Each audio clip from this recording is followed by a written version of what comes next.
تھوڑا سا پیچھے تھوڑا بس صحیح.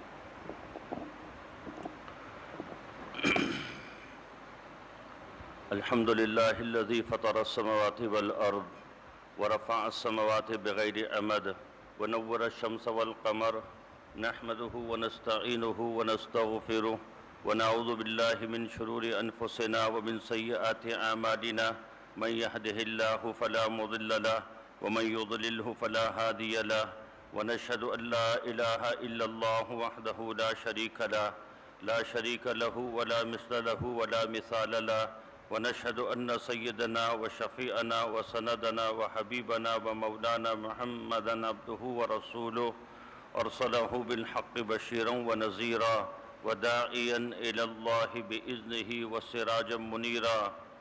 أما بعد فقد قال النبي صلى الله عليه وسلم من قام في ليلة رمضان إيمانا واحتسابا غفر له ما تقدم من ذنبه.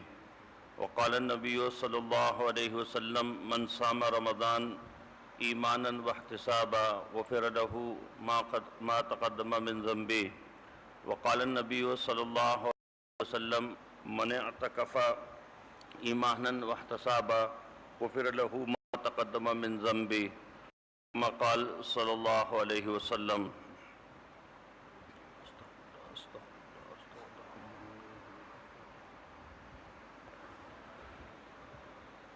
ہمارے اکابر فرماتے ہیں کہ وہ شخص بڑا خوش نصیب ہے کہ جس کو رمضان المبارک ملتا ہے، اور عقل مند ہے وہ شخص جو رمضان کی قدر کرتا ہے. تو یقیناً ہم اور آپ خوش نصیب ہیں کہ اللہ نے اس سال ہمیں رمضان المبارک ہماری جھولی میں ڈال دیا، ہمیں رمضان کا مہینہ نصیب ہوا. اب ہماری عقل مندی یہ ہے کہ ہم اس کی قدردانی کر لیں اور رمضان المبارک کے جو فیوزات ہیں اور برکات ہیں ان سے استفادہ حاصل کر لیں، اور اللہ تبارک و تعالیٰ کی جو رحمت بخشش کے بہانے ڈھونڈتی ہے اس مہینے میں، اس سے ہم فائدہ اٹھا لیں. اللہ تبارک و تعالیٰ نے اس مہینے میں بالخصوص 4 انعامات امت محمدیہ کو دیے ہیں. ویسے تو پورا مہینہ اللہ کے انعامات اور انوارات کی بارش برساتا ہے. حضرت مجدد الثانی رحمۃ اللہ علیہ، شیخ سرہندی رحمہ اللہ، وہ فرمایا کرتے تھے کہ 11 مہینے اللہ کی جو رحمتیں انسانوں پر برستی ہیں وہ ایک طرف ہیں، اور رمضان کی برکات اور رحمتیں وہ ایک طرف ہیں. رمضان کی برکات اور رحمتیں ایسی برستی ہیں جیسے آسمان سے بارش کے قطرے برستے ہیں. تو اللہ تبارک و تعالیٰ نے اس مہینے میں انعامات اور برکات کا ایک سلسلہ جاری کیا ہے، اور ان میں خصوصی طور پر 4 انعامات وہ بنیادی طور پر ہیں. بالفاظ دیگر 4 خدائی تحفے اللہ کی طرف سے اس مہینے میں عطا ہوتے ہیں. پہلا تحفہ ہے رمضان المبارک کے روزوں کا، کہ روزہ ایک ایسی عبادت ہے جو اپنی مثال آپ ہے. بینہ و بین اللہ، بندہ اور اللہ کا معاملہ. کسی کو کچھ پتہ ہی نہیں ہے. بندے کو پتہ ہے کہ میرا روزہ ہے، اور میرے اللہ کو پتہ ہے کہ میرا روزہ ہے. تو اپنی مثال ایک عجیب عبادت ہے، اور گناہوں سے بچانے کا ایک طریقہ کار ہے. گویا کہ روزہ ایک مشق ہے جو انسان کو گناہوں سے بچاتا ہے. ایک بزرگ تھے، بیمار تھے، رمضان المبارک کے مہینے میں کچھ کھا رہے تھے. دن میں بیماری تھی، عذر تھی، تو چپکے کچھ کھا رہے تھے. تو کچھ نوجوانوں نے دیکھ لیا، کہنے لگے حضرت آپ کھا رہے ہیں رمضان کے مہینے میں؟ کہنے ہاں بیٹا میرا روزہ تو ہے، لیکن پیٹ کا روزہ نہیں ہے، آنکھ کا روزہ ہے، اور میرے کان کا روزہ ہے. اور میری زبان کا روزہ ہے۔ میں زبان سے غیبت نہیں کرتا، آنکھ سے کوئی غلط جگہ نہیں دیکھتا اور کان سے غلط نہیں سنتا۔ باقی مجھے بیماری کا عارضہ ہے، اس وجہ سے میں نے پیٹ کا روزہ نہیں رکھا ہے۔ اب تم بتاؤ تمہارا کون سا روزہ ہے؟ وہ نوجوان شرمندہ ہوئے، کہنے لگے جی ہمارا تو خالی پیٹ کا ہی روزہ ہے، باقی تو ہمارا آنکھ کا روزہ بھی نہیں ہے، اور ہمارے کان کا روزہ بھی نہیں ہے، اور ہماری زبان کا روزہ بھی نہیں ہے۔ زبان سے ہم غیبت اور آنکھوں سے بدنگاہی اور کانوں سے گناہ کا سننا یہ سب جاری ہے۔ تو روزہ تو وہ ہوتا ہے کہ جس میں انسان کا پورا وجود متاثر ہو۔ کتنی عجیب بات ہے کہ صبح صادق سے لے کر غروب آفتاب تک ہم اللہ کی حلال چیزوں کو استعمال نہیں کرتے ہیں۔ کھانا حلال ہے، پینا حلال ہے، کوئی دیکھنے والا بھی نہیں ہوتا، لیکن اس کے باوجود ان چیزوں کو ہاتھ نہیں لگاتے۔ کیوں؟ کہ اللہ نے منع کیا ہے۔ اور جیسی ہی اذان ہوتی ہے، مغرب کا وقت ہوتا ہے، غروب آفتاب ہوتا ہے، اب یہ حلال چیزیں ہمارے لیے کیا ہو جاتی ہیں؟ حلال ہو جاتی ہیں۔ تو ہم ایک مخصوص وقت کے لیے حلال چیزوں کو اللہ کے حکم پر چھوڑ دیتے ہیں، لیکن وہ حرام چیزیں جو ہمیشہ کے لیے حرام ہیں ان کو نہیں چھوڑتے۔ تو روزے دار روزے کی حالت میں کھاتا نہیں، پیتا نہیں، لیکن جھوٹ بولتا ہے، بدنگاہی کرتا ہے، بازار میں گھوم رہا اور بدنگاہی کر رہا، زبان سے غیبت کر رہا، کسی مسلمان کو گالی دے رہا، کسی کی دل آزاری کر رہا، تو زبان کے گناہ چل رہے۔ آج کل تو اسمارٹ فون سب کے پاس ہوتا ہے اور اس میں مختلف کلپس آتے ہیں، گانے سن رہے ہیں، کسی فلم کا کلپ دے دیا، اس کو دیکھ لیا، اس کو سن لیا، سب چل رہا ہے، روزے کی حالت کے اندر چل رہا ہے۔ تو روزہ ایک ایسی عبادت ہے جو اپنی مثال آپ ہے اور جو انسان کو تقوی کی کسوٹی پر پرکھاتا ہے۔ لعلکم تتقون، روزہ اس نے دیا تاکہ تقوی گزاری آ جائے۔ لیکن کیا وجہ کہ میری زندگی میں 50 رمضان گزر گئے، میرے اندر تقوی نہیں آیا ہے۔ اب جس کی 60 سال عمر ہے، 50 سال عمر ہے، 15 سال عدم بلوغت کے نکال دیں، اس کو 45 رمضان ملے، 50 رمضان ملے، لیکن 45 اور 50 رمضان ملنے کے باوجود بھی تقوی نہیں آیا ہے، گناہ سے بچنے کا اہتمام نصیب نہیں ہو رہا ہے۔ یہ بات یاد رکھیں، جب تک گناہ سے نہیں بچیں گے اس وقت تک اعمال مقبول نہیں ہوں گے۔ ہم اور آپ اپنے تئیں یہ سمجھ رہے ہیں کہ ہم نے روزہ رکھا، ہم نے تراویح پڑھی، ہم نے نماز پڑھی، اور ہم نے اپنے آپ کو عابد سمجھا کہ ہم نے بڑی عبادت کی۔ انما یتقبل اللہ من المتقین، اللہ متقیوں کے اعمال کو قبول کرتا ہے۔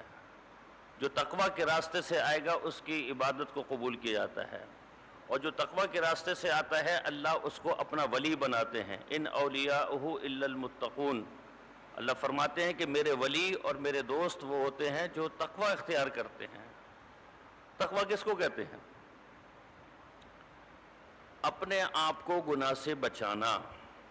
تقوی کسی چیز کے کرنے کا نام نہیں، کرنا بڑا مشکل ہوتا ہے، بھئی یہ کرنا پڑے گا، یہ کرنا پڑے گا۔ تقوی میں کچھ کرنا نہیں کرنا ہے، یہ تقوی ہے۔ حضرت عمر رضی اللہ تعالیٰ عنہ نے حضرت ابی بن کعب رضی اللہ عنہ سے سوال کیا کہ ابی مجھے یہ بتائیں کہ تقوی ہے کیا، تقوی کی ڈیفینیشن معلوم کی۔ تو حضرت ابی بن کعب رضی اللہ عنہ نے فرمایا کہ امیر المومنین، آپ کبھی ایسے راستے پر چلے جو تنگ ہو، بائیں کانٹے ہوں؟ تو انہوں نے فرمایا کہ ہاں ایسا تو بارہا ہوا۔ تو ابی بن کعب نے پوچھا کہ آپ ایسی جگہ پر چلتے ہیں تو کیسے چلتے ہیں؟ تو انہوں نے فرمایا کہ راستہ تنگ، دائیں بائیں کانٹے، تو اپنے دامن کو بچا بچا کر چلتا ہوں کہ کسی خار کے اندر، کسی کانٹے کے اندر نہ الجھ جائے۔ تو انہوں نے فرمایا کہ بس یہی تقوی ہے۔ ایمان کا، ہدایت کا راستہ بڑا تنگ ہے اور دائیں بائیں گناہ بہت ہیں، اپنے ایمان اور اعمال کے دامن کو گناہوں کے کانٹوں سے بچا کر چلنا ہے، کسی میں الجھ نہ جائے، یہ ہے تقوی۔ دیکھیں، ہم نماز پڑھتے ہیں، روزہ رکھتے ہیں، سب کچھ کرتے ہیں، لیکن اپنے آپ کو گناہوں سے نہیں بچاتے ہیں۔ یہی وجہ ہے کہ فی زمانہ ولایت کا مرتبہ نہیں مل رہا۔ بہت سے لوگ سوال کرتے ہیں کہ مولوی صاحب پہلے زمانے میں بڑے ولی اللہ ہوا کرتے تھے، اس زمانے میں ولی اللہ نہیں ہوتے۔ تو ولی اللہ اس لیے نہیں ہوتے کہ گناہ سے بچنا بڑا مشکل ہو گیا ہے۔ آج مولوی ہو، حافظ ہو، حاجی ہو، نمازی ہو، گناہ میں سب لگے پڑے ہیں۔ کوئی آنکھ کا گناہ کر رہا، کوئی زبان کا گناہ کر رہا، کوئی کان کا گناہ کر رہا، کسی کو شہوات کی لذت پڑ گئی اور کسی کے اوپر بدنگاہی کا رنگ چڑھ گیا، کوئی غیبت کے اندر مبتلا ہو گیا، کوئی کسی کی دل آزاری کر رہا، کسی کی ہتک آمیز رویہ اختیار کر رہا، یہ سب چل رہا ہے، تو گناہ سے نہیں بچا جا رہا۔ تو بہرحال حدیث میں جو فرمایا کہ الصوم جنہ، یہ روزہ ڈھال ہے، تو روزہ ڈھال اسی کے لیے بنتا ہے جو اپنے آپ کو رسول اللہ صلی اللہ علیہ وسلم کے روزے کے موافق اور آپ صلی اللہ علیہ وسلم کی سنت کے موافق ڈھالتا ہے۔ نبی علیہ الصلوۃ والسلام نے کیسے روزہ رکھا، رمضان کیسے گزارا، ادھر رجب شروع ہوا، اہتمام رمضان شروع، اللہم بارک لنا فی رجب و شعبان و بلغنا رمضان، یہ اللہ کے نبی کا اہتمام رجب سے شروع ہو گیا تھا۔ اے اللہ رجب کے مہینے میں برکت، اے اللہ شعبان کے مہینے میں برکت، اور اے اللہ ہمیں رمضان تک پہنچا دے۔ پھر جب رمضان کا مہینہ قریب ہوتا تو آپ صلی اللہ علیہ وسلم دعا مانگتے، اللہم سلمنا لرمضان وسلم رمضان لنا، اے اللہ رمضان کو ہمارے لیے اور ہمیں رمضان کے لیے محفوظ کر دیں، ہم کسی پریشانی میں نہ الجھ جائیں، اسپتالوں کے چکر نہ لگ رہے ہوں، اور کسی اور الجھنوں میں نہ لگ جائیں، کسی مقدمے میں نہ پھنس جائیں، کوئی ایکسیڈنٹ نہ ہو جائے، رمضان کے اندر سکون سے عبادت کرنے کا مزہ ہو، یہ رسول اللہ صلی اللہ علیہ وسلم دعا مانگتے تھے۔ پھر جب رمضان کا مہینہ آتا، حضرت عائشہ فرماتی ہیں رضی اللہ تعالیٰ عنہ، فرماتی ہیں یجتہد فیما لا یجتہد فی غیرہ، کہ رمضان کے مہینے میں اتنی مشقت اٹھاتے تھے کہ اور دنوں میں اتنی مشقت نہیں اٹھاتے تھے۔ رمضان کے مہینے کی عبادت کا اہتمام اللہ کے نبی کا بہت زیادہ تھا، حتیٰ یتورط قدما، یہاں تک کہ آپ کے قدم مبارک سوج جایا کرتے تھے، اتنی عبادت کرتے تھے۔ حضرت عائشہ رضی اللہ عنہ نے سوال کیا، اللہ کے نبی آپ تو بخشے بخشائے ہیں، آپ پر گناہ کا کوئی اثر نہیں ہے، آپ تو اللہ کے محبوب ہیں، وجہ تخلیق کائنات ہے، لولاک لولاک لما خلقت الافلاک، محبوب اگر آپ کو پیدا کرنا نہ ہوتا تو پھر اس کائنات کو بھی نہ بناتا۔ تو جس کے لیے کائنات بنی، جس کے لیے سب کچھ بنا، یہ پورا بزم اسی کے لیے سجا، لیکن عبادت کا جب معیار دیکھیں تو انسان کی عقل حیران ہے کہ پاؤں کا سوج جانا یہ لمبے قیام کے ساتھ ہوتا ہے۔ اور حضرت عائشہ رضی اللہ عنہ فرماتی ہیں کہ آپ صلی اللہ علیہ وسلم کے سینے مبارک سے اللہ سے مناجات اور گریہ زاری کرتے وقت ایسی آواز آتی تھی جیسے ہانڈی کی آواز آتی ہے، ہانڈی جب پک رہی ہوتی ہے تو اس جیسی آواز آتی تھی۔ تو عائشہ رضی اللہ عنہ نے سوال کیا، اللہ کے نبی آپ اتنی عبادت کیوں کرتے ہیں؟ تو فرمایا افلا ان اکون عبدا شکورا، عائشہ کیا میں اللہ کا شکر گزار بندہ نہ بنوں؟ تو اللہ کی عبادت یہ محض اس وجہ سے نہیں ہم اور آپ عبادت کرتے ہیں جی گناہ گار ہیں اس لیے ہم عبادت کرتے ہیں، لیکن ہم یہ بھی تو سوچیں کہ ہم پر اللہ کے کتنے احسانات ہیں، ان احسانات کا بدلہ گو کہ ہم ادا نہیں کر سکتے۔ ان تعدوا نعمت اللہ لا تحصوها، اتنی نعمتیں کہ شمار نہیں، لیکن اس کے عوض میں کچھ عبادت کا ہدیہ۔ اب دیکھیں اللہ نے مجھے اور آپ کو انسان بنایا، احسان۔ اللہ اگر کتا بنا دیتا، بلی بنا دیتا، گدھا بنا دیتا، گھوڑا بنا دیتا، کوئی اور مخلوق بنا دیتا، چیونٹی بنا دیتا، کوئی حقیر سے مخلوق بنا دیتا، اللہ پر کوئی ہمارا زور جبر تھا؟ تو اللہ نے انسان بنایا۔ پھر انسان بنایا تو اللہ نے کسی عیسائی کے گھر پیدا نہیں کیا، کلمہ پڑھنے والی ماں کے گھر پیدا کیا ہے، کلمہ پڑھنے والے باپ کے گھر پیدا کیا۔ جب ہم پیدا ہوئے تو ہماری کان کے اندر بڑائی کا بول بولا گیا اللہ کی، اللہ اکبر اللہ اکبر، احسان۔ پھر اللہ تبارک و تعالیٰ نے ہمیں کامل مکمل اعضاء کی تنقیص سے پاک کیا، ہاتھ سالم، آنکھیں کام کر رہی، کان سن رہے، زبان بول رہی، پاؤں چل رہے، اعضاء کی تنقیص نہیں تھی، نہ لنگڑے نہ لولے، کسی عیب کے اندر نہیں، احسان۔ اللہ نے ہمیں عزت والا گھر دیا، 2 وقت کی روٹی دی، عزت کے ساتھ دی، کسی کے آگے ہاتھ نہیں پھیلا رہے۔ ہم نے دیکھا کہ کچرا کنڈی میں لوگ کچرے کے اندر سے کھانا بین کر کھا رہے، کبھی ہم نے ایسا کیا؟ کسی کے آگے دست دراز کیا، آگے پھیلایا ہاتھ؟ یہ سب اللہ کے احسانات ہیں۔ عزت کی روٹی مل رہی، لوگ ہمیں عزت سے سلام کرتے ہیں، یہ اللہ کا احسان ہے۔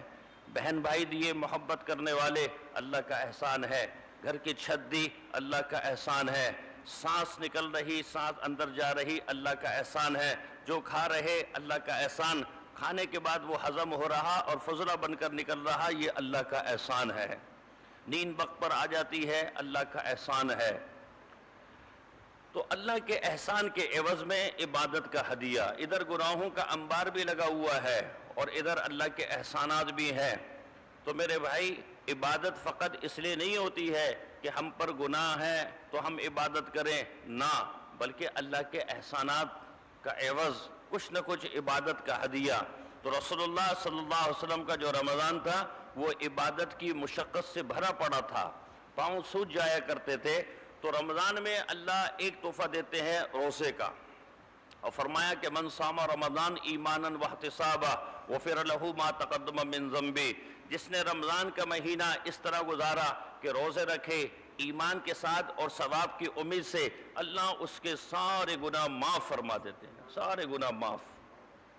ہمارے اکابر میں کسی کی بزرگی کا معیار یہ سمجھا جاتا تھا کہ اس کی زندگی میں رمضان کتنے آئے، جس کی زندگی میں رمضان زیادہ ہوتے وہ زیادہ بزرگ ہوتا تھا۔ یہ لیول تھا، وہ ہے کہ بزرگی کو چیک کرنے کا یہ کسوٹی تھی۔ تو اللہ تبارک و تعالیٰ نے ہمیں رمضان عطا کیا اور رمضان کے اندر ہمیں روزے عطا کیے، تو اس کا اہتمام کریں اور اللہ تبارک و تعالیٰ سے رمضان کے مہینے میں جو اللہ نے روزے کی شکل ہمیں دی ہے اس کو صحیح گزارنے کی کوشش کریں۔ دیکھیں رسول اللہ صلی اللہ علیہ وسلم نے فرمایا کہ روزے دار سمتہ تسبیح و نومہ عبادہ، یہ خاموش ہے تو تسبیح کے اندر ہے اور یہ سو رہا تو عبادت کے اندر ہے۔ اگر آپ عبادت نہیں کر سکتے تو گناہ تو نہ کریں، سو جائیں، خاموش رہیں، کسی سے زیادہ بات نہ کریں۔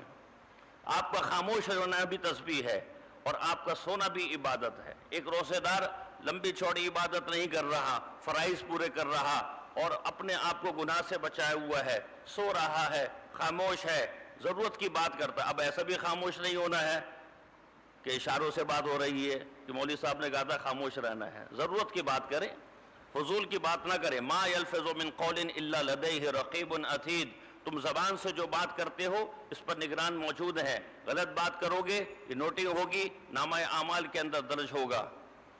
تو زبان کی حفاظت کریں، رمضان کے مہینے میں اپنی نگاہوں کی حفاظت کریں اور صحیح معنی میں روزہ رکھنے کی کوشش کریں۔ تو پہلا تحفہ اللہ تبارک و تعالی رمضان میں روزے کا عطا فرماتے ہیں، اس روزے کا بڑا اہتمام کریں۔ دوسرا تحفہ تراویح کا ہے۔ یہ تراویح، یہ اللہ کا کتنا احسان ہے کہ اللہ نے اس عبادت کو سنت موقدہ اجتماعی شکل دے دی۔ اجتماعی شکل میں کسی عبادت کو کرنا بڑا آسان ہوتا ہے۔ آپ دیکھیں صلاۃ و تسبیح آپ روزانہ نہیں پڑھ سکتے، بڑی مشکل ہوتی ہے پڑھنا، لیکن 20 رکعت تراویح آپ سب کے ساتھ پڑھ لیتے ہیں۔ حالانکہ کتنے دیر لگتی ہے، کسی مسجد میں 1.5 گھنٹہ، کسی میں 1.25 گھنٹہ، کسی میں 1 گھنٹہ، اور 10 روزہ جو تراویح ہوتی ہے اور 15 روزہ ہوتی ہے اس میں اور، لیکن اجتماعی شکل میں ہوتے ہیں تو عبادت کرنا آسان ہو جاتا ہے۔ اللہ تبارک و تعالیٰ نے اجتماعی شکل دے کر اس عبادت کو آسان کر دیا۔ اور پھر وہ لوگ جو سالہ سال پورا قرآن نہیں پڑھ سکتے، قرآن کی تلاوت نہیں کر سکتے، وہ حافظ کے پیچھے کھڑے ہو کر قرآن کو سن لیتے ہیں۔ کتنا بڑا اللہ تبارک و تعالیٰ نے انعام دیا ہے تراویح کا۔ اس موقع پر میں اکثر کہا ہوں کہ یہ جو حافظ ہوتے ہیں نا، جن کے پیچھے آپ تراویح پڑھتے ہیں، جب تراویح ختم ہو جاتی ہے، قرآن ختم ہو جاتا ہے تو سب اپنی اپنی بوتلیں لے کر آ جاتے ہیں ان سے دم کرانے کے لیے۔ کوئی لفافہ لے کر نہیں آتا کہ ان کی جیب کے اندر لفافہ رکھ دیں کہ بھائی انہوں نے وہ سنت جو ہم خود ادا کر ہی نہیں سکتے، کوئی غیر حافظ یہ سنت ادا کر سکتا ہے؟ اس حافظ سے اپنا گریبان کھلوا کر دم کروا لیں گے، اس سے گلے مل لیں گے، اس سے ہاتھ ملا لیں گے، بس یہ ہمارا ایک ہے۔ اس کو تو مالا مال کر دو۔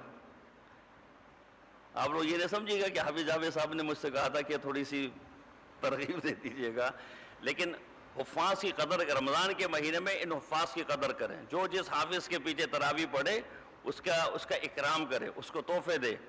یہ سنت ادا کر دی اس حافظ نے آپ کی، یہ اللہ تبارک و تعالیٰ کا بڑا احسان ہے۔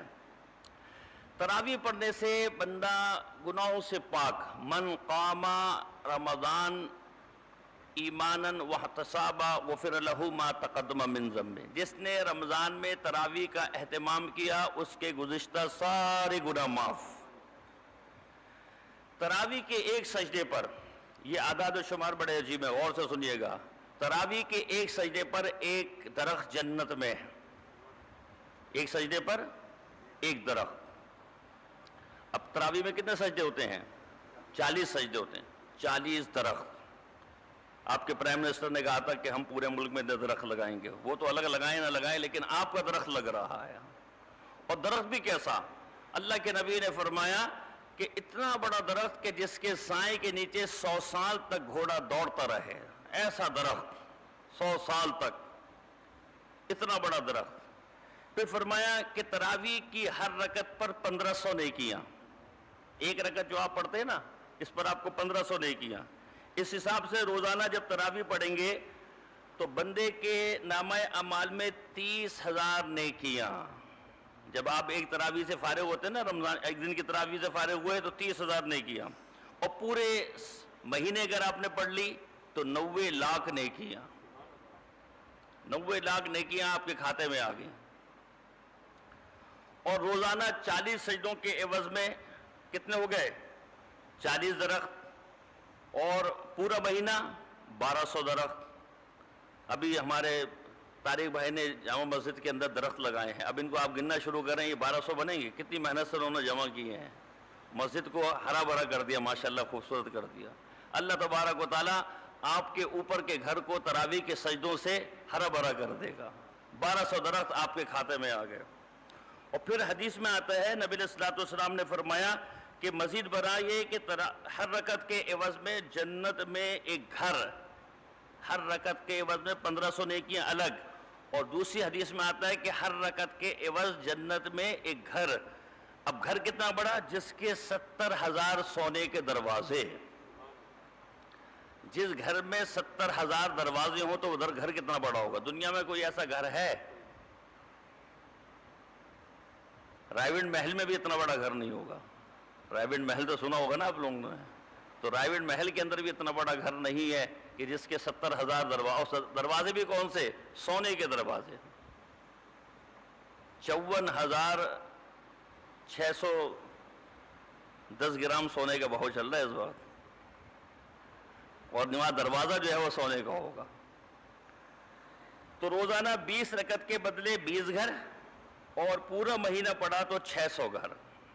دنیا کے اندر انسان محنت کرتا ہے تو 80 گز کا مکان، اور محنت کر لی تو 120، اور محنت کر لی 500، اور محنت کر لی 1000، یہی ہوتا ہے۔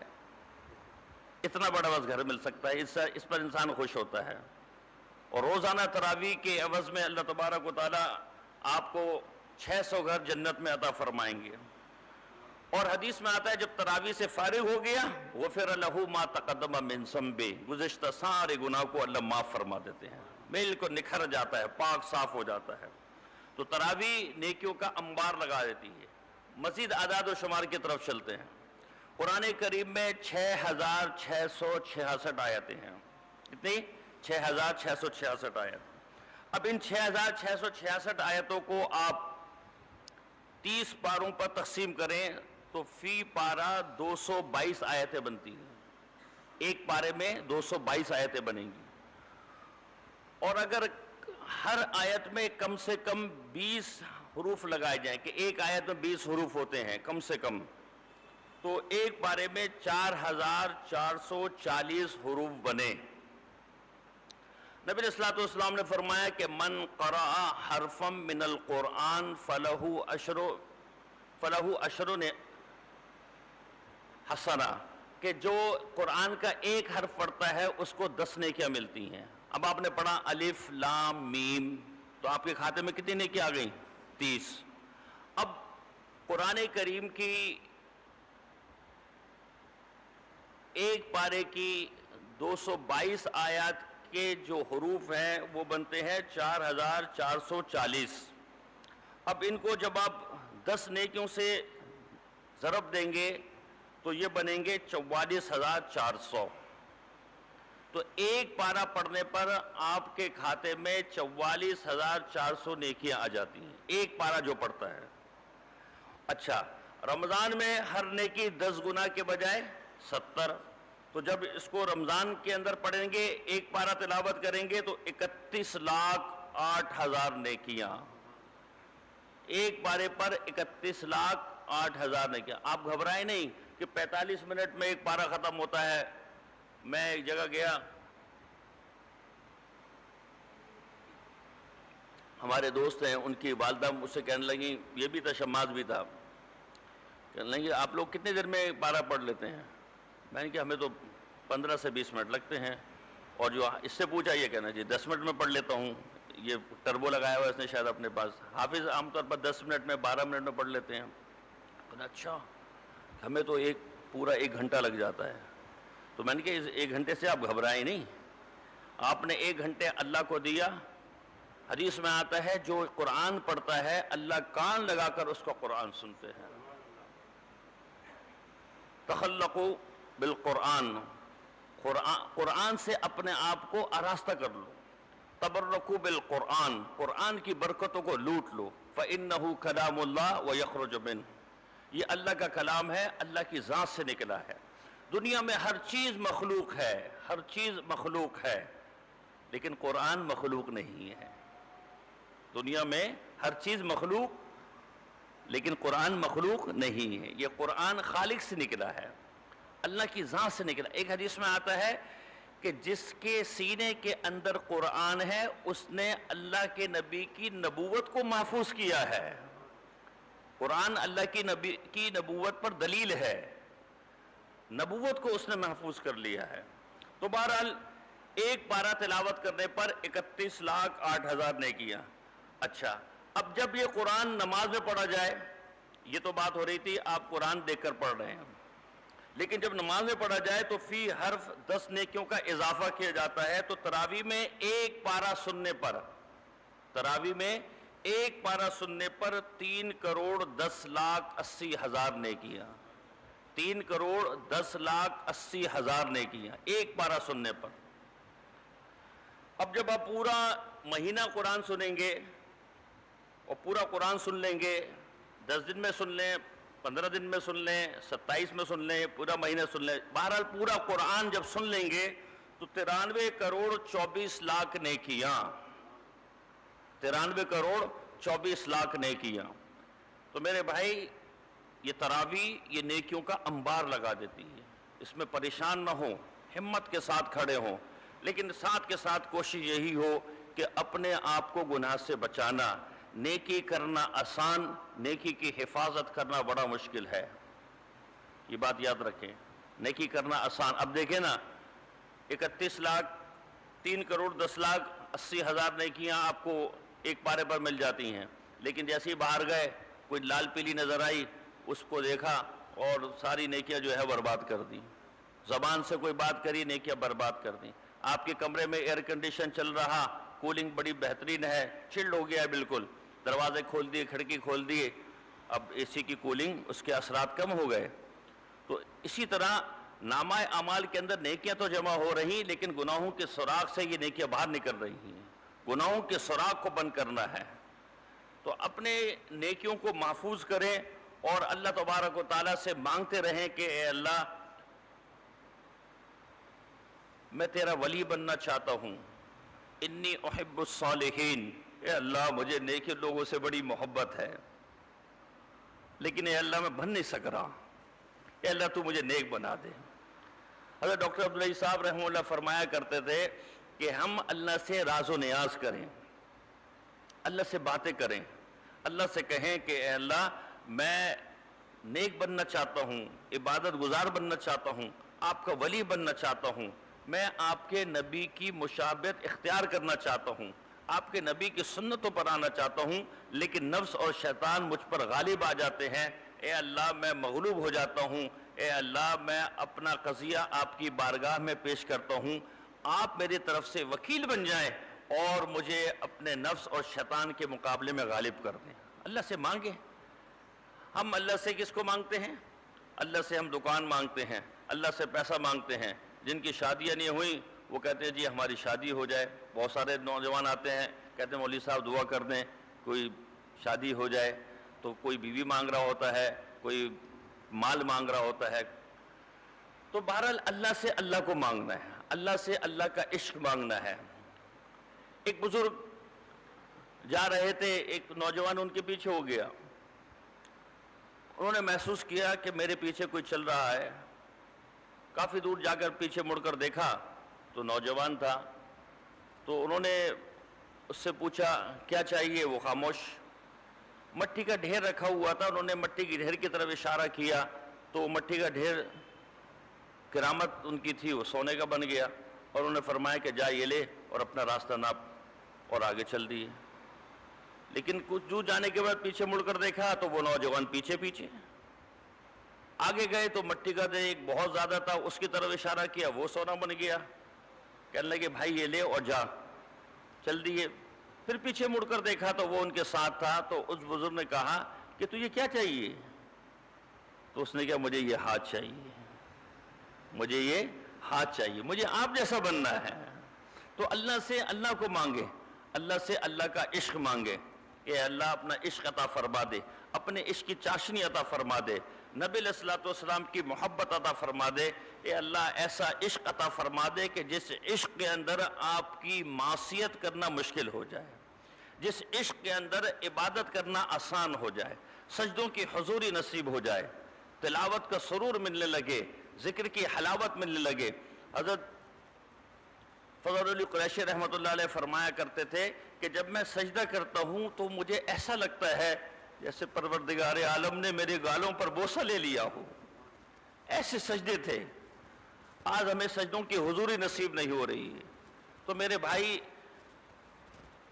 اللہ نے ہمیں تراویح کا تحفہ دیا, روزوں کا تحفہ دیا, یہ ہمیں بنانے کے لیے. اللہ تبارک و تعالی ہمیں بخشنا چاہتے ہیں, اللہ ہمارے ساتھ رحم کا معاملہ کرنا چاہتے ہیں, جبھی تو یہ سب کچھ دیا. آج ہمیں مسجد میں بیٹھنے کی توفیق عطا فرمائی, دین کی بات سننے کی توفیق عطا فرمائی, حافظ صاحب کے پیچھے قرآن سننے کی توفیق عطا فرمائی. تو بہرحال یہ دوسرا تحفہ جو رمضان کے اندر ملتا ہے وہ تراویح کی شکل میں ملتا ہے, اور تیسرا تحفہ اعتکاف کا تحفہ ہے. رسول اللہ صلی اللہ علیہ وسلم نے فرمایا من اعتکف عشرا کان کحجتین و عمرتین, جس نے رمضان کے آخری عشرے کا اعتکاف کیا تو اس کو 2 حج اور 2 عمروں کا ثواب ہے. 2 حج کرنا آسان نہیں ہے, گورنمنٹ کا حج بھی 4.5 لاکھ کا ہو گیا ہے.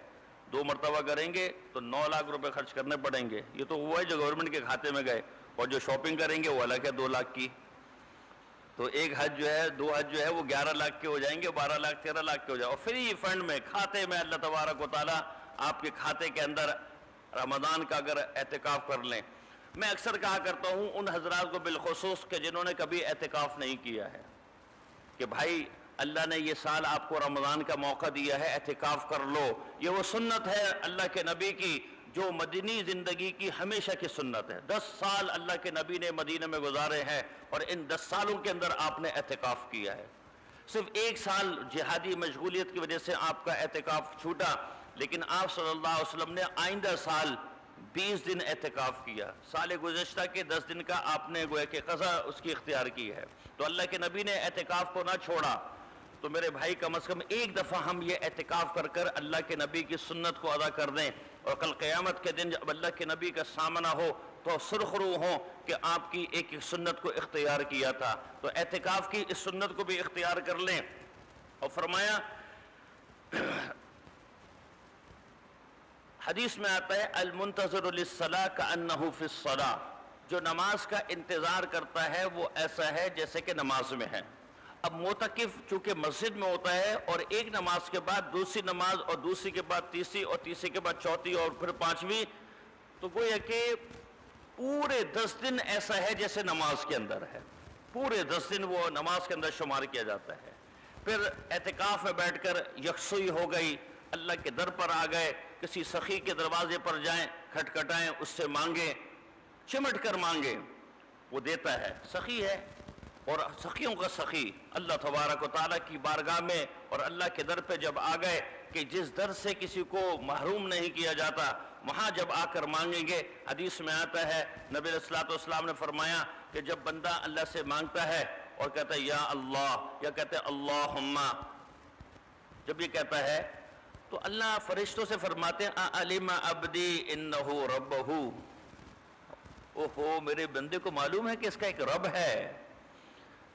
پھر حدیث میں آتا ہے اللہ تبارک و تعالیٰ اس کی طرف التفات نہیں کرتے، جس کو کہتے ہیں محبت. جیسے بچہ جب بولنا سیکھتا ہے اور ماں کو کہتا ہے ماں، تو اس کے منہ سے اس کو بڑا اچھا لگتا ہے، وہ چاہتی ہے وہ دوبارہ کہے، وہ توجہ نہیں دیتی ہے تاکہ وہ دوبارہ کہے.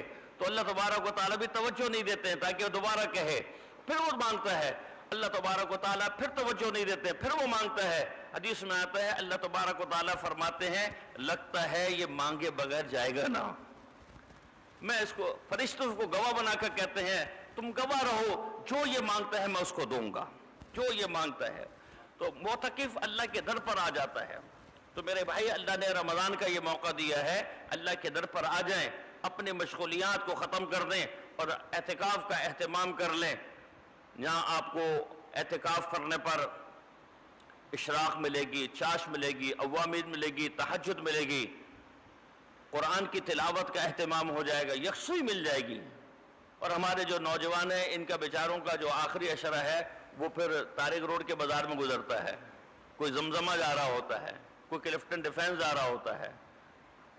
الناس فیما یعشقون مذاہب، لوگ اپنے اپنے شوق میں مختلف ہیں. تو کسی کو حیدری کا بازار اچھا لگ رہا ہوتا ہے، تو کسی کو طارق روڈ کا اچھا لگ رہا ہوتا ہے. تو اپنے اپنے شوق کے اندر مشغول ہوتے ہیں. تو ان تمام چیزوں سے جان چھوٹے گی. اعتکاف کا اہتمام کر. یہ تیسرا تحفہ اللہ تبارک و تعالیٰ نے ہمیں دیا ہے، تیسرا تحفہ رمضان کے اندر اللہ تبارک و تعالیٰ نے دیا. چوتھا تحفہ لیلۃ القدر. لیلۃ القدر بڑی عجیب عبادت ہے. 1000 مہینے عبادت کا ثواب. فرمایا کہ جس کی زندگی میں 10 سال شب قدر گزر گئیں، یعنی 10 اس کو شب قدر ملی، تو 833 سال 4 مہینے اس نے عبادت کر لی. 833 سال 4 مہینے. اللہ کے نبی کو فکر لاحق ہوئی کہ میری امت کی عمر کم ہے. اعمار امتی ما بین 60 و 70 سنہ. اللہ کے نبی نے فرمایا کہ میری امت کے افراد کی جو ایوریج عمر ہے وہ 60 اور 70 ہے. بس 70 کے بعد سمجھ لو بونس پر چل رہے ہیں. کسی وقت بھی بلاوا آئے گا، وکٹ گر سکتی ہے. ڈرنا نہیں ہے، میں کہیں ایسا نہ ہو کہ آپ لوگ ڈر جائیں جو 70 سال سے اوپر ان کے مولوی صاحب نے ڈرا دیا ہے. ایوریج عمر یہی ہے 60 اور 70 سال. اب 60 اور 70 سال کی عمر میں بندہ کتنی عبادت کر لے گا؟ 15 سال تو عدم بلوغت کے نکالتے ہیں. روزانہ دن 24 گھنٹے کا ہوتا ہے تو 8 گھنٹے سونے کے نکال دیں، 8 گھنٹے اپنے کام کے نکال دیں، تو کتنے بچتے ہیں؟ 8 ہی تو بچتے ہیں. 8 گھنٹے بچتے ہیں. 8 گھنٹے میں آپ نے کھانا پینا بھی ہے، بیوی بچوں کو ہی وقت دینا ہے، اور اپنے بولو براز اپنی ضروریات کو پورا. بمشکل اگر بندہ دیکھے تو 4 گھنٹے عبادت کرتا ہے دن کی، بس 4 گھنٹے سے زیادہ عبادت نہیں کر پاتا ہے. اب بتائیں 24 گھنٹے میں 4 گھنٹے اس کی عبادت ہے. اب اس 4 گھنٹے کو آپ ضرب دے دیں اس کی پوری زندگی سے، تھوڑے سے بمشکل 5-6 سال کی عبادت ہے. تو اللہ کے نبی کو یہ فکر لاحق ہو کہ میری امت کی افراد کی عمر کم ہے اور ان کی عبادتیں کم ہیں، اور پچھلی امتوں کے افراد کی عمر زیادہ تھیں تو ان کی عبادت بھی زیادہ، وہ مقام اونچا لے جائیں گے. تو اللہ تبارک و تعالیٰ نے انا انزلناہ فی لیلۃ القدر وما ادراک ما لیلۃ القدر لیلۃ القدر خیر من 1000 شہر، 1000 مہینوں سے بڑھ کر. تو 10 سال جس کی زندگی میں شب قدر آئی تو 833 سال 4 مہینے، اور 20 سال آئی 1666 سال 1666 سال آپ نے عبادت کر لی. یہ لیلۃ القدر. اب اعتکاف میں جب آپ ہوں گے تو یہ لیلۃ القدر آپ سے مس نہیں ہو سکتی انشاءاللہ تعالی. حدیث میں آتا ہے کہ جس نے عشاء کی نماز جماعت سے پڑھی اور فجر کی نماز جماعت سے پڑھی اس کو لیلۃ القدر مل گئی، اس کو لیلۃ القدر مل گئی. تو خاص طور پر آخری عشرے کی آپ عشاء کی اور فجر کی نماز، جو اعتکاف میں نہیں بیٹھ رہا بالخصوص وہ وہ عشاء کی نماز اور فجر کی نماز جماعت سے نہ چھوڑیں، اور معتکفین کو تو ملتی ہے حالت اعتکاف کے اندر۔ تو میرے بھائی، اللہ تبارک و تعالیٰ نے ہمیں یہ انعامات دی ہے، اور لیلۃ القدر فرمایا اللہ کے نبی نے کہ لیلۃ القدر سے کوئی محروم نہیں ہوتا سوائے اس کے جو حقیقی محروم ہے۔ اور اس لیلۃ القدر میں اللہ تبارک و تعالیٰ کی طرف سے بخشش کے عمومی فیصلے ہیں۔ والدین کا نافرمان، شراب کا عادی اور کینہ اور بغض رکھنے والا، ان تینوں کے علاوہ اللہ سب کی مغفرت فرما دیتے ہیں۔ تو ہم والدین کے نافرمان نہ ہوں، ہم کسی مسلمان سے کینہ بغض نہ رکھیں، اور اللہ نے ہمیں شراب سے تو دور رکھا ہے، تو کم از کم ان دو گناہوں سے اپنے آپ کو ہم بچا لیں۔ تو میرے بھائی، اللہ تبارک و تعالیٰ نے یہ رمضان کا مہینہ بڑا عجیب رکھا ہے۔ حدیث میں آتا ہے قیامت کے دن جب محشر کا منظر بپا ہوگا، ہر شخص نفس نفسی کے اندر ہوگا، یوم یفر المرء من اخیہ و امہ و ابی و صاحبتہ و بنی، کہ ہر شخص اپنی ماں سے، اپنے باپ سے اور اپنے بھائی سے بھاگ رہا ہوگا، ہر شخص اپنی پریشانی کے اندر ہوگا۔ اس وقت ایک شخص، ایک نوجوان بڑا پریشان اور متفکر ہوگا، اس کی اعمال نیک کم اور اس کے گناہ زیادہ، اور اس کے لیے گویا کہ پروانہ جاری ہو چکا جہنم کا۔ اچانک دیکھے گا کہ ایک خوبصورت نوجوان اللہ کی بارگاہ میں آ کر عرض کرتا ہے، سفارش کرتا ہے کہ اے اللہ، اس نوجوان کی مغفرت فرما دیں، میں اس کے پاس مہمان بن کر آتا تھا، یہ میرا بڑا اکرام کرتا تھا۔ اللہ تبارک و تعالیٰ فرمائیں گے کہ اچھا، یہ تیرا اکرام کرتا تھا، جا تیری سفارش پر ہم نے اس کو معاف کر دیا۔ اب یہ حیران، کہاں جہنم کا فیصلہ اور کہاں جنت کا فیصلہ۔ من زحزح عن النار وادخل الجنہ فقد فاز، جو جہنم سے بچا کر جنت میں داخل کر دیا گیا وہ کامیاب ہو گیا۔ کامیابی تو یہ ہے۔ اب یہ بڑا حیران ہوگا کہ کہاں جہنم اور کہاں جنت، جنت مل رہی ہے۔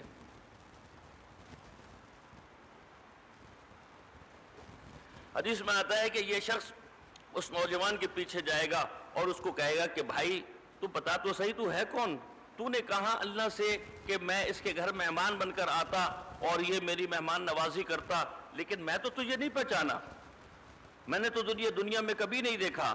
وہ کہے گا کہ میں رمضان ہوں، رمضان، آج اللہ نے مجھے ایک نوجوان کی شکل دی ہے۔ حدیث میں آتا ہے اللہ تبارک و تعالیٰ قیامت کے دن اعمال کو متمثل کر دیں گے انسانی شکلوں کے اندر، خوبصورت شکلوں کے اندر۔ تو وہ کہے گا کہ میں رمضان، جب بھی رمضان آتا تھا تو میرا بڑا اہتمام کرتا تھا، تو بھائی رمضان کی ناقدری نہ کریں، اس کی بڑی قدر کریں، یہ بخشش کا ذریعہ ہے، یہ مقام اور مرتبے پہنچانے کا ذریعہ ہے۔ اللہ تبارک و تعالی ہمیں اعمال کی توفیق عطا فرمائے، جو کچھ سنا اس پر عمل کرنے کی توفیق عطا فرمائے۔ وآخر دعوانا ان الحمد للہ رب العالمین۔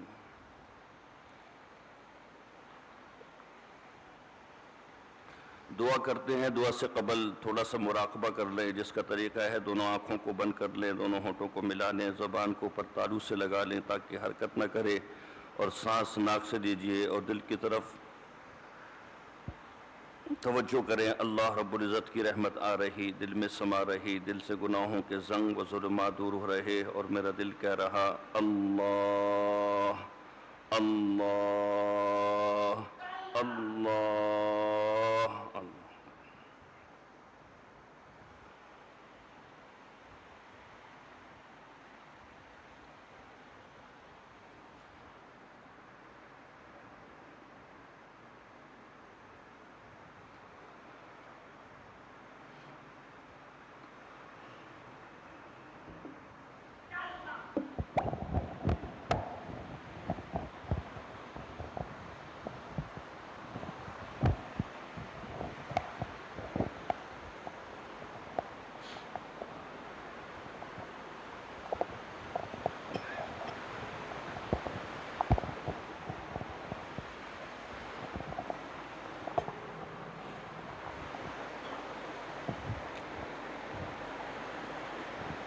الہی تیری چوکھٹ پر بھکاری بن کے آیا ہوں، سراپا فقر ہوں، عجز و ندامت ساتھ لایا ہوں، بھکاری وہ کہ جس کے پاس جھولی ہے نہ پیالہ ہے، بھکاری وہ جسے حرص و ہوس نے مار ڈالا ہے، متاع دین و دانش نفس کے ہاتھوں سے لٹوا کر، سکون قلب کی دولت ہوس کی بھیٹ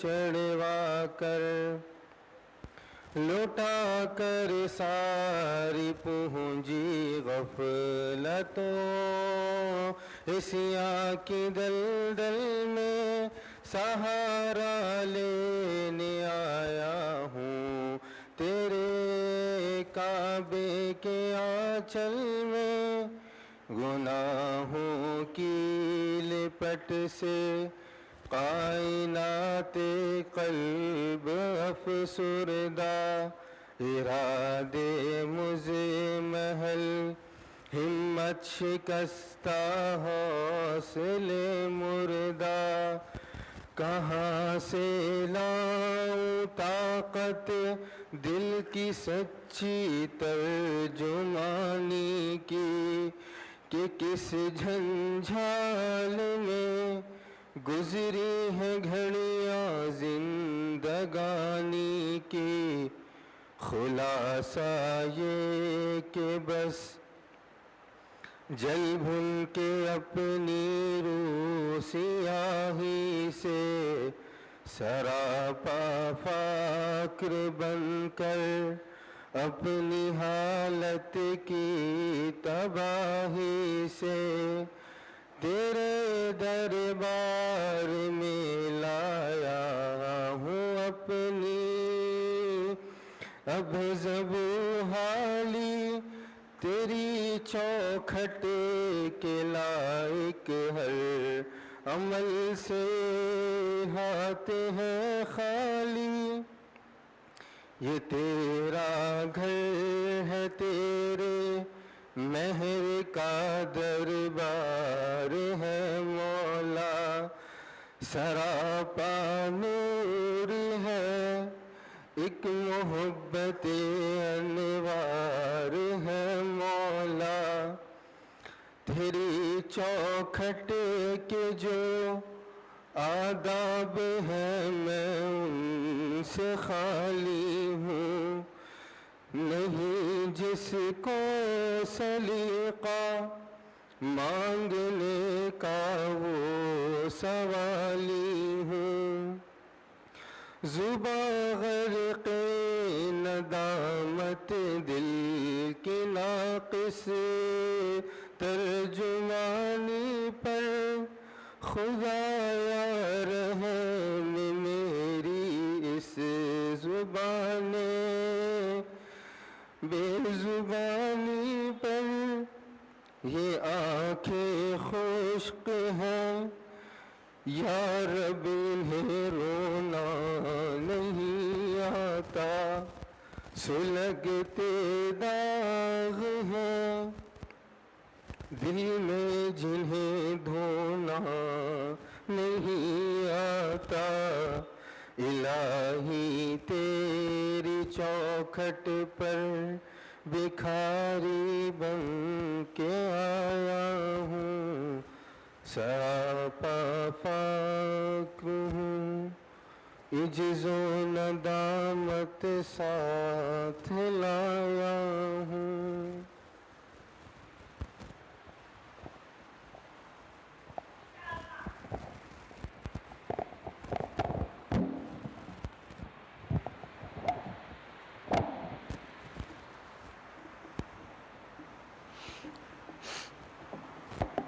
لا الہ الا اللہ الحلیم الکریم، سبحان اللہ رب العرش العظیم، اللہم انت اللہ، اللہم انت الغنی ونحن الفقراء، اللہم انت الصمد الذي لم يلد ولم يولد ولم يكن له كفوا احد، اللہم انت الاول فلا شیء قبلک، اللہم انت الآخر فلا شیء بعدک، اللهم أنت الظاهر فلا شيء فوقك اللهم أنت الباطن فلا شيء دونك اللهم صل على سيدنا محمد وعلى آل سيدنا محمد وبارك وسلم۔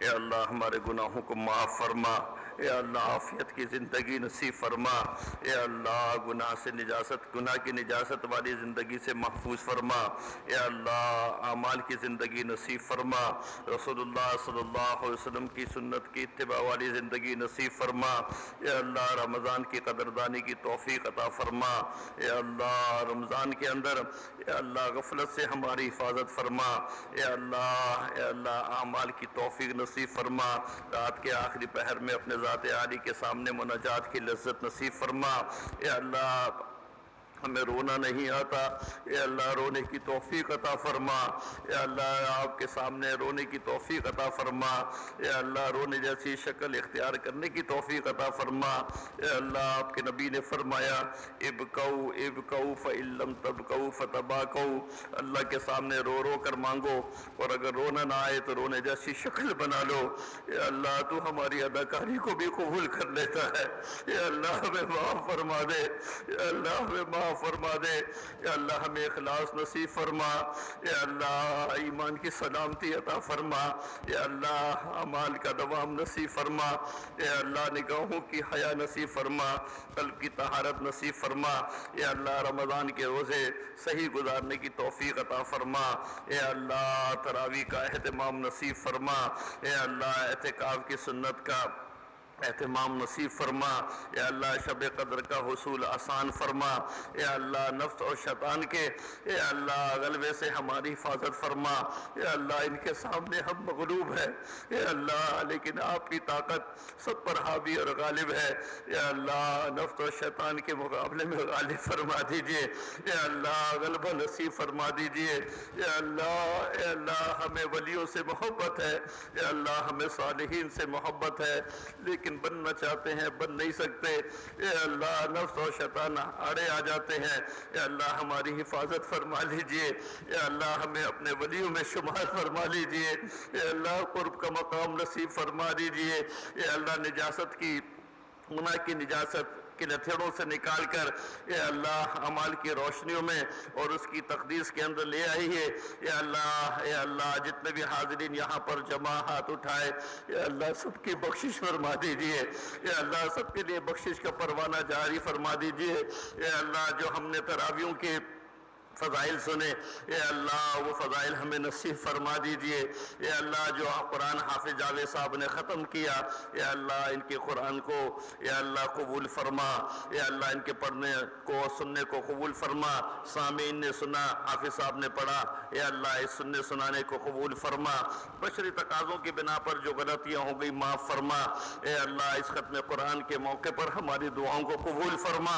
اے اللہ نبی علیہ الصلوۃ والسلام کی احادیث سے ملتا ہے اے اللہ ختم قرآن کے موقع پر دعائیں قبول ہوتی ہیں، اے اللہ ہماری دعاؤں کو قبول فرما، اے اللہ جتنے بھی ہاتھ اٹھائے ہوئے حضرات ہیں سب کے دلوں میں جو جائز تمنا ہے پوری فرما، یا اللہ ہمیں جو بیمار ہیں ان کو صحت عطا فرما، جو پریشان حال ہیں ان کی پریشانی کو دور فرما، یا اللہ ہمارے جو مرحومین ہیں ان کی مغفرت فرما، اے اللہ جن کی مغفرت ہو گئی ان کو قرب کے عالی مراتب نصیب فرما، یا اللہ جنہوں نے دعاؤں کی درخواست کی ہے ان کی دعاؤں کو محض اپنے فضل و کرم سے قبول فرما، اے اللہ رمضان کے جتنے ایام باقی رہ گئے جتنی گھڑیاں باقی رہ گئیں اے اللہ ان کو قیمتی بنانے کی توفیق عطا فرما، اے اللہ رمضان کی ناقدری سے ہماری حفاظت فرما، اے اللہ تہجد کا اہتمام نصیب فرما، ذکر کی حلاوت نصیب فرما، تلاوت کی توفیق عطا فرما، سجدوں کی حضوری نصیب فرما، اے اللہ عبادت کا ذوق عطا فرما، عبادت کا شوق عطا فرما، اے اللہ ہماری تمام ضروریات اب سے لے کر موت تک اور موت سے لے کر ابد الآباد تک اے اللہ اپنے خزانے غیب سے پورے فرما، اے اللہ مخلوق کی محتاجگی سے محفوظ فرما، اے اللہ مخلوق کی احتیاج سے محفوظ فرما، اے اللہ اپنے ذات عالی کا محتاج بنا، اے اللہ اپنے ذات عالی کا قرب نصیب فرما، اپنے ذات عالی کا تیقن نصیب فرما، اپنے ذات عالی پر توکل نصیب فرما، اے اللہ عجب سے محفوظ فرما، خود پسندی سے محفوظ فرما، اے اللہ ریاکاری سے محفوظ فرما۔ اے اللہ اپنا بندہ بنا لے، اے اللہ اپنا بندہ بنا لے، اے اللہ رسول اللہ صلی اللہ علیہ وسلم جیسا چہرہ مورا بنانے کی توفیق عطا فرما۔ اے اللہ تیرے محبوب جیسی مشابہت اختیار کرنے کی توفیق عطا فرما۔ اے اللہ کل قیامت کے دن ان کی شفاعت کبریٰ نصیب فرمانا، اے اللہ ان کا قرب نصیب فرمانا، اے اللہ ان کا دیدار نصیب فرمانا، اے اللہ اس چہرے کو دیکھنا نصیب فرمانا جس کو آپ بادلوں کی بدلیوں سے جھانک کر دیکھا کرتے تھے۔ اے اللہ ہمیں بھی نبی علیہ السلام کا قرب نصیب فرمانا۔ اے اللہ ان کے دست مبارک سے اے اللہ جام کوثر لینے کی توفیق عطا فرمانا۔ اے اللہ نبی علیہ السلام کی ایک ایک سنت پر مر مٹنے کی توفیق عطا فرما، ایک ایک سنت کو ادا کرنے کی توفیق عطا فرما، ان جیسا حال حلیہ اختیار کرنے کی توفیق عطا فرما۔ اے اللہ اہل اللہ کی مجالس اور ان کی صحبت اختیار کرنے کی توفیق عطا فرما، علماء کی قدر کرنے کی توفیق عطا فرما، صالحین کی محبت نصیب فرما۔ اے اللہ اس مسجد میں جتنے بھی ختمات ہو رہے ہیں، قرآن پڑھا جا رہا ہے، سب کو قبول فرما۔ انتظامیہ کی جو محنت ہے اور کاوشیں ہیں، اے اللہ سب کو قبول فرما۔ اے اللہ اس میں جو حصہ لے رہے اور بالخصوص ہمارے محترم صاحب حضرت مولانا سعادت اللہ صاحب دامت برکاتہم، اے اللہ ان کی محنتوں کو قبول فرما۔ اے اللہ ان کو صحت کاملہ عاجل نصیب فرما، ان کے سائے کو تادیر ہم پر قائم فرما اور ان سے برکتوں کا حصول نصیب فرما۔ اللہم انا نسألک من خیر ما سألک منہ نبیک محمد صلی اللہ علیہ وسلم ونعوذ بک من شر ما استعاذ منہ نبیک محمد صلی اللہ علیہ وسلم۔ انت المستعان وعلیک البلاغ ولا حول ولا قوة الا باللہ، وصلی اللہ تعالی علی خیر خلقہ محمد وعلی آلہ واصحابہ اجمعین برحمتک یا